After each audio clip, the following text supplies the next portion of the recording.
since this week has been the week of me talking about what I'm not finna do, let's go ahead and talk about these series that I'm not finna finish either.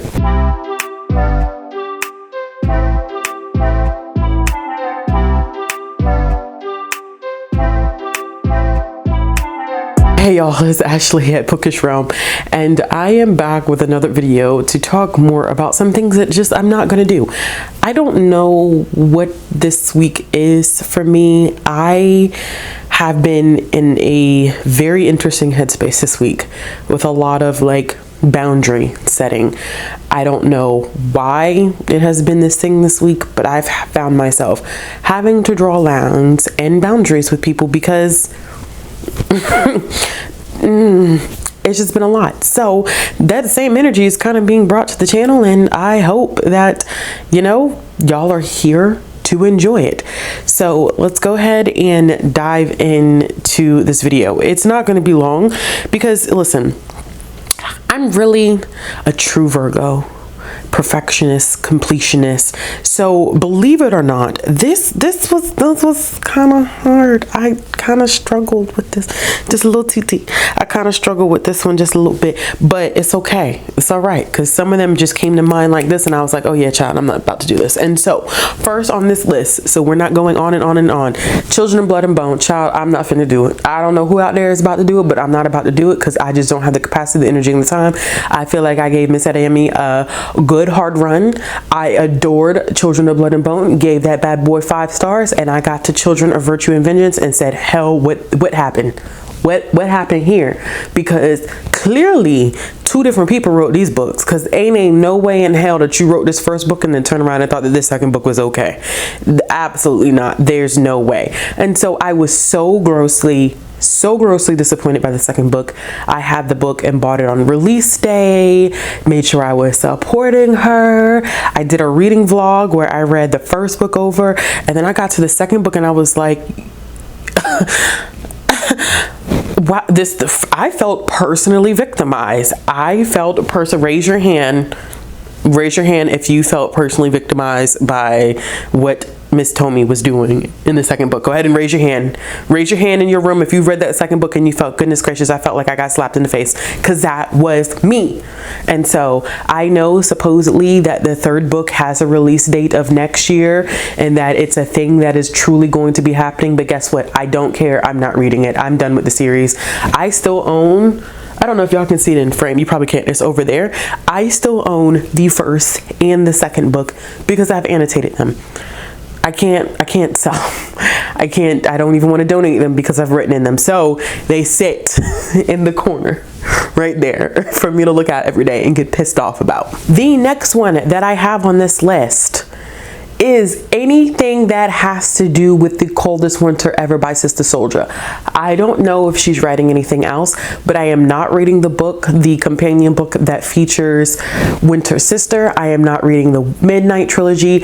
After I read Life and Death, I was out. I was done. I have a full review on that one where I was like, this should have kept this in the drafts. It should have stayed in the drafts where it was supposed to be, because this should have never seen the light of day. I have no idea who read this and thought this is great. I can tell you what they did. They read this and they said, this is shit, but people have been waiting years for this book, so we're gonna make money. You see what happens when people just want to make their coins and really not taking into consideration whether this is a work that truly needed to be produced or not. I'm so mind blown, but it happened. It was a thing. It was so offensive. I have never read a book and have felt so offended in my life. I'm usually able to be like, this is kind of offensive, but it is what it is. Like, I'll go about my business.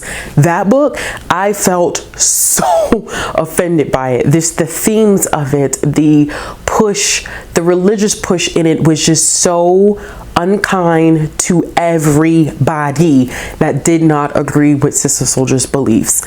It was not great, y'all. And so I kind of am mad at myself for not keeping the spirit of The Coldest Winter Ever and just leaving that, which I'm sure if I reread this again now, I would probably find some issues with that.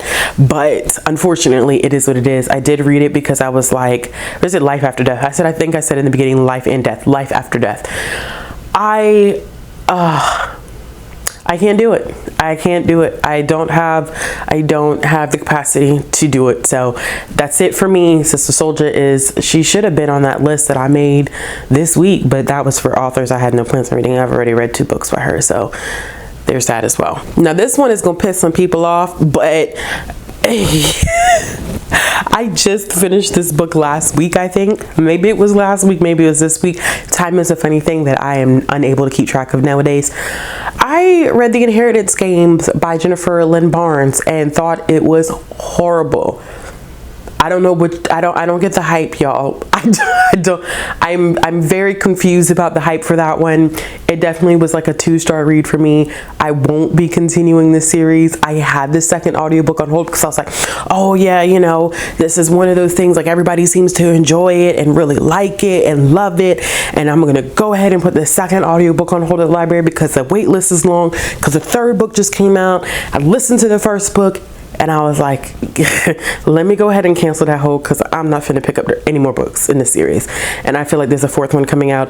I don't care. I thought it had such great potential. I'm thinking, okay, we have this mystery elements, these games. It's going to be kind of like a psychological thing going on here where we're trying to figure out how this girl fits into this whole entire family and why she was given this inheritance and what secrets they're going to uncover while having to play this deceased man's mind games. Child, it wasn't none of that. Like, I mean, to be the Inheritance Games, I was like, where's the games? Where's the games at? Because, child, it was more about like, oh my God, I can't believe, like, I might have feelings for this person. It was so much angst. And I'm like, where's the suspense? Where's the mystery? Where is the thrill? Clearly out the door, around the corner, and down the block. It was nowhere in sight.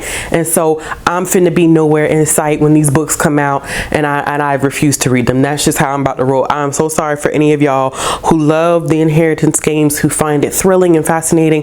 It just wasn't for me, honey. And that's okay. It was for you. It just wasn't for me. The next one on my list, it should be of no surprise. So Miss Stephenie Meyer, clearly wrote the Twilight series, clearly wrote Midnight Sun.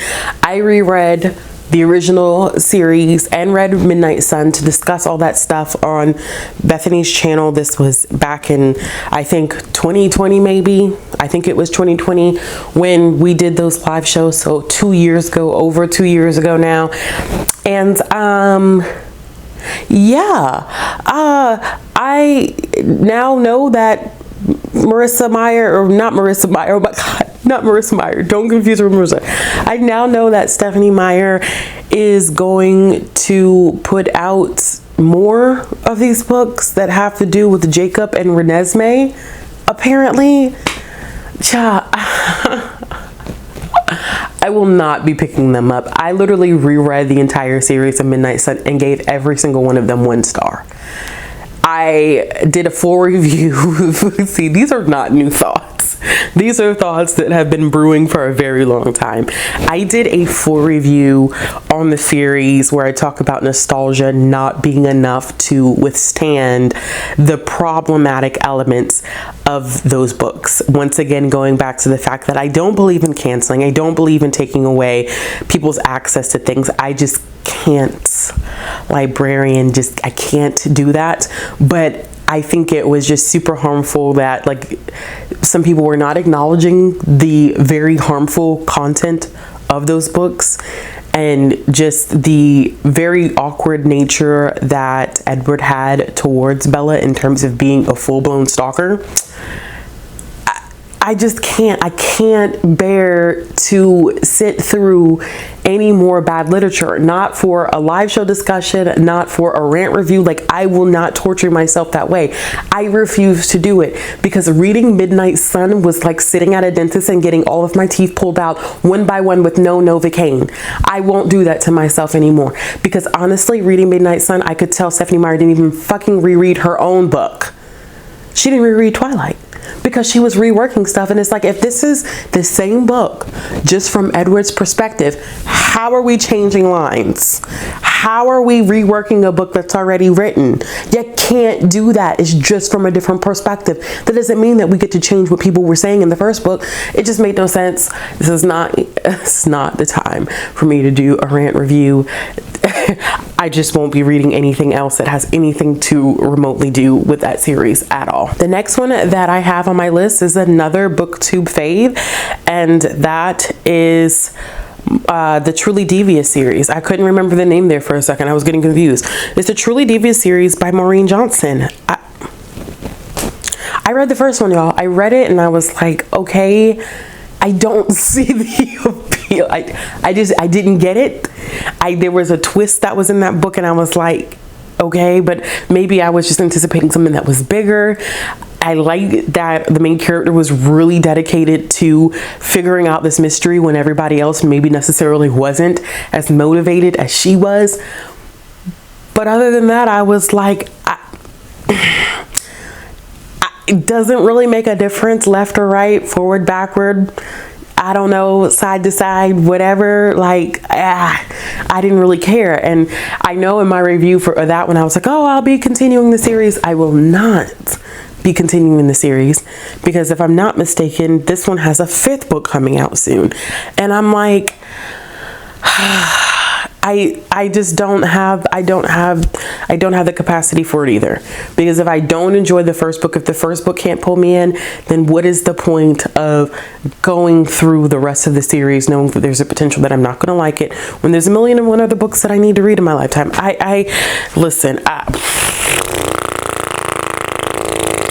Yeah, that's about how I'm feeling right now. And the last one that I have on this list is actually pretty random. And because I was going through books that I pretty much had read, I went through my Goodreads and like, you know, how it gives you the books that you've read. How do they phrase this? Like all the books that you read in each year. So I went through 2022, everything that I read this year, 2021 and 2020. I didn't go any further back than that because I'm sure this list would have been astronomical at this point. Because I'm sure there's a series that I've started that I don't even remember that I started that I don't have any intention on finishing. So I just kept it to a 3-year window. And there's one that I read, I believe in like 2021. Because I didn't read it this year and I don't think it was as early as 2020. And it is the Sapphic fairy tale series. This is like a trilogy that was on Hoopla that I had listened to the first one. And there wasn't anything inherently like bad about it. It was just kind of meh. It was meh. Like I was like, okay, this is okay. Like, you know, we have Sapphic romances that are reworkings of more popular fairy tales. And so I was expecting a little bit more in terms of the writing and the plotting. And I liked that the first story really touched on the issues of like classism. But beyond that, it was like a average 3-star. And so I had no burning desire to push through. Clearly, we're talking like almost or over a year later. I've had no burning desire or like, oh, you know, I need to go back and finish that series. Like, I honestly forgotten that I had even read the series until I went back and I was looking at everything that I had read in the past couple of years. And so here we are where I'm like, what is the purpose at this point? Because if I'm not even remembering that I read it, I haven't thought about, well, like, Ashley, like, you really do need to get to the series soon. I need to go ahead and let it go and let that ship sail into the sunset. And maybe one day, you know, I know there is no maybe one day. I don't even know why I was about to say maybe one day, because there is no maybe one day. Like, I'm done. I'm done. All right, y'all. So as I always say, I know I usually do this at the beginning, but I always preface this because I just want people to understand, like, whenever I don't like something or I draw my boundaries and my lines for what I will no longer read, that does not mean that you are any less of a reader or that you should feel judged in this space for wanting to continue those books or liking those books. They just were not the books for me. And that's just how I'm kind of like operating my life like that, where if it's just not for me, it's not for me. If it's not meant for me, it's not meant for me. And it's time to pack my shit up and move on. And so that's pretty much been like the basis of my life for like this past week. And I'm definitely, yeah. That's how I'm moving right now. So don't feel personally victimized by me. I'm right there with you if you felt personally victimized by any of these books. But as always, let me know in the comment box below, what are some books that you don't plan on reading, or books or series, that's what I meant, series that you have no intention on finishing, not even books that you don't plan on reading. Like, that could be a whole different, it could be a whole different book. It could be a whole different video. Oh my God, words today. I'm also very, very tired. So that probably is explaining a lot of what's happening in this video right now. But in the comments below, let me know what series you have no intentions on finishing. Maybe tell me a little bit about why you don't plan on finishing those series. If you like this video, make sure you give it a thumbs up. If you want to see more content from me, click the subscribe button and hit the bell for notifications. If you're looking for ways to support the channel, follow me on social media. All of my links will be down in the description box below. And I will be back with another video soon.